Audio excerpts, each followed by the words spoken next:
الحمد لله رب العالمين،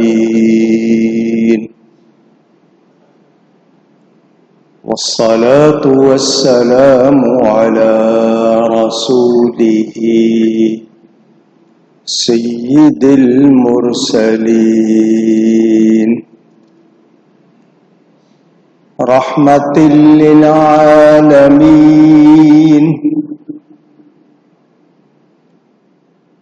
شفيع المذنبين خاتم النبيين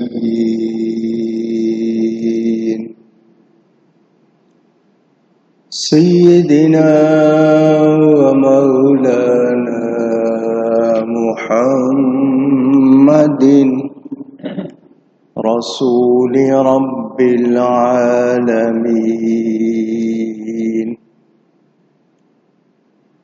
وعلى آله وصحبه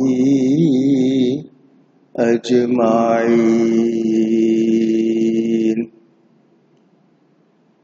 أما بعد، فأعوذ بالله من الشيطان الرجيم. بسم الله الرحمن الرحيم.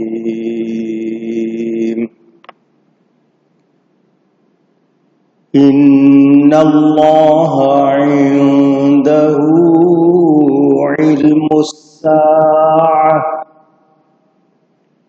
وينزل الغيث ويعلم ما في الأرحام وما تدري نفس ماذا تكسب غدا وما تدري نفس بأي أرض تموت إن الله عليم خبير. صدق الله العلی العظیم. محبت کے ساتھ ایک مرتبہ درود شریف پڑھ لیجیے. اللهم صل على سيدنا ومولانا محمد معدن الجود والكرم وآله وصحبه وبارك وسلم. الصلاة والسلام عليك يا رسول الله. الصلاة والسلام عليك يا حبيب الله. الصلاة والسلام عليك يا رحمة للعالمين وعلى آلك وأصحابك يا شفيع المذنبين.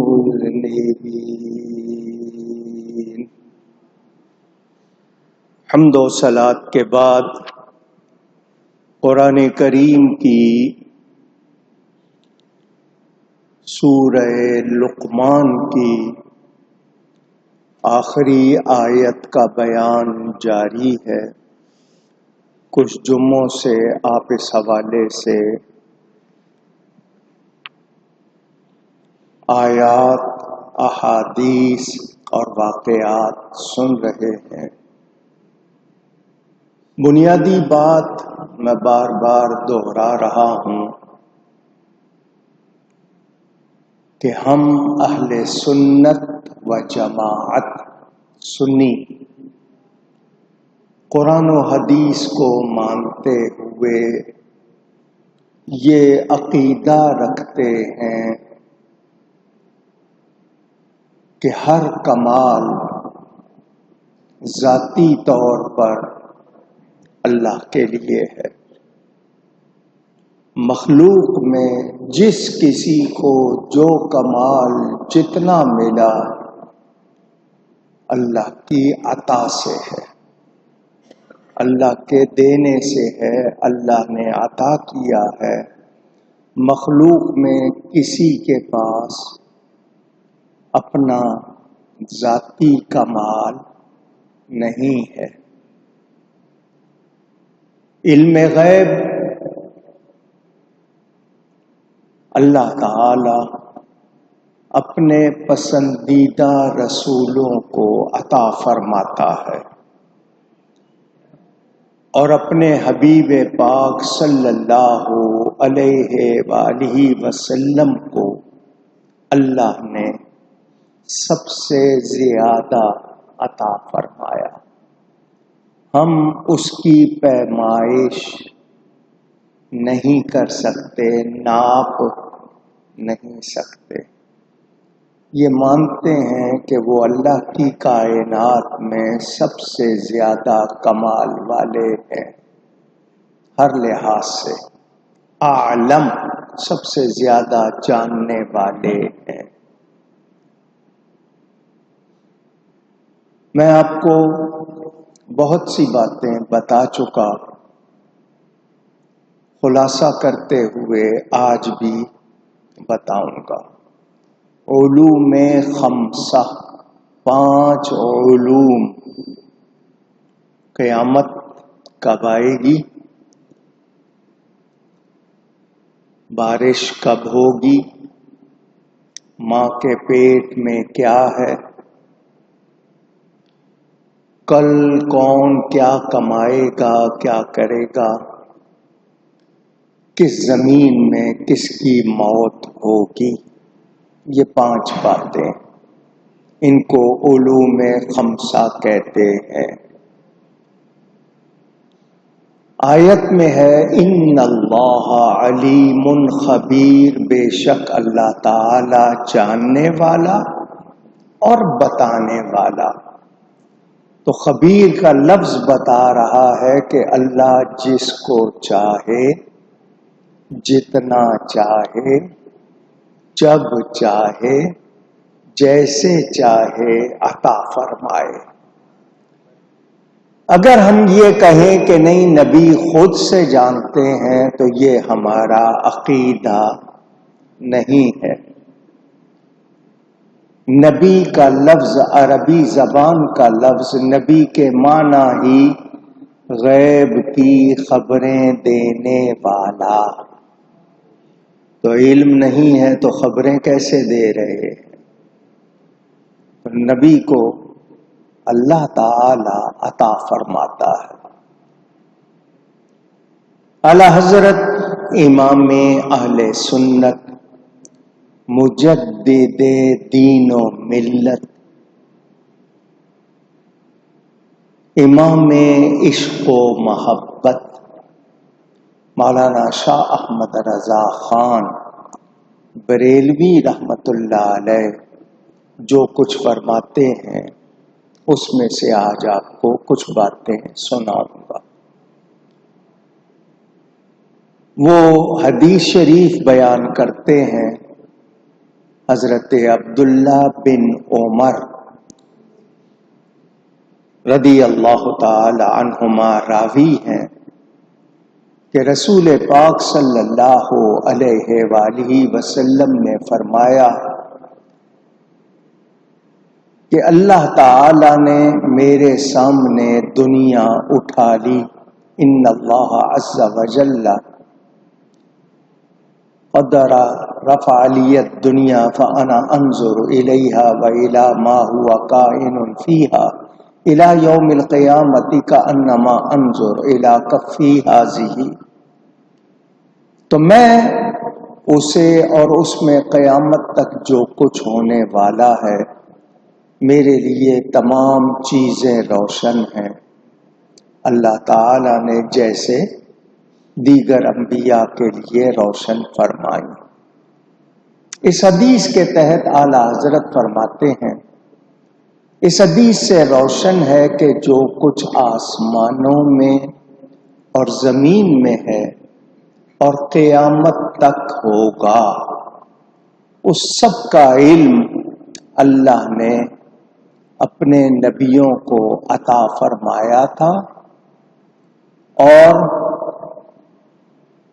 یہ آپ کو عربی کے لفظ سننے کو ملتے ہوں گے، ما کانا وما یکون، ما کانا وما یکون، جو ہو چکا اور جو ہونے والا ہے، اللہ نے اپنے پیاروں کے سامنے کر دیا۔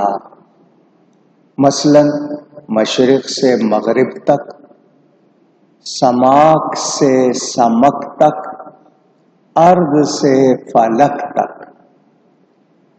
اس وقت جو کچھ ہو رہا ہے، حضرت ابراہیم علیہ السلام ہزاروں برس پہلے اس سب کو ایسا دیکھ رہے تھے جیسا کہ اس وقت ہر جگہ موجود ہے۔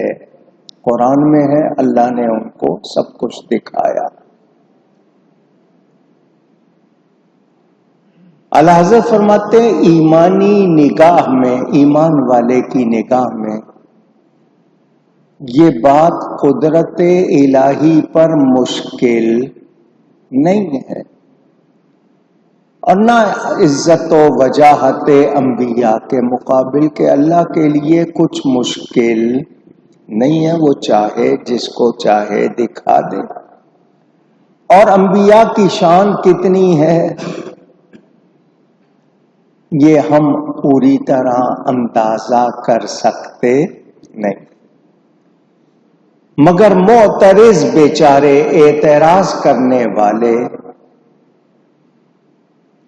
وہ کہتے ہیں جن کے یہاں خدا کی حقیقت ہی اتنی ہو کہ ایک پیڑ درخت کے پتے گن دیے، وہ آپ ہی ان حدیثوں کو شرک اکبر کہنا چاہیں، اور جو امام ائمہ علماء اعلام ان سے سند لائے انہیں مقبول مسلم رکھتے آئے، آگے انہوں نے نام لکھے ہیں، جیسے امام سیوطی، امام شہاب احمد محمد خطیب قسطلانی جنہوں نے مواہب لدنیہ لکھی، امام ابن حجر مکی حیتمی، علامہ شہاب احمد مصری خفاجی جنہوں نے نسیم الریاض لکھی، اور امام قاضی ایاز جنہوں نے شفا شریف لکھی، علامہ محمد بن عبد الباقی جنہوں نے زرقانی لکھی، کیا یہ سب مشرک کہلائیں گے؟ اتنے بڑے امام، اور امام سیوطی تو وہ ہیں جنہوں نے مخالف یہ کہتے ہیں 22 مرتبہ اور بعضوں نے کہا 70 مرتبہ جاگتے ہوئے نبی پاک کی زیارت کی۔ وہ تمام امام یہ حدیثیں بیان کرتے آئے، قبول کرتے آئے۔ اللہ تعالی اپنے حبیب سے اپنا آپ نہیں چھپا رہا، اور کیا چھپائے گا؟ اور پھر یہ کہ ہم اللہ پہ روک ٹوک کیسے لگا سکتے ہیں، یا کیسے کہہ سکتے ہیں؟ ہم کیسے کہہ سکتے ہیں کہ اللہ نہیں دکھا سکتا یا اللہ نے نہیں دکھایا، جب نبی پاک صلی اللہ علیہ وسلم خود فرما رہے ہیں؟ تو مومن یہی کہے گا کہ نبی پاک کی زبان پر سچ کے سوا کچھ آتا نہیں۔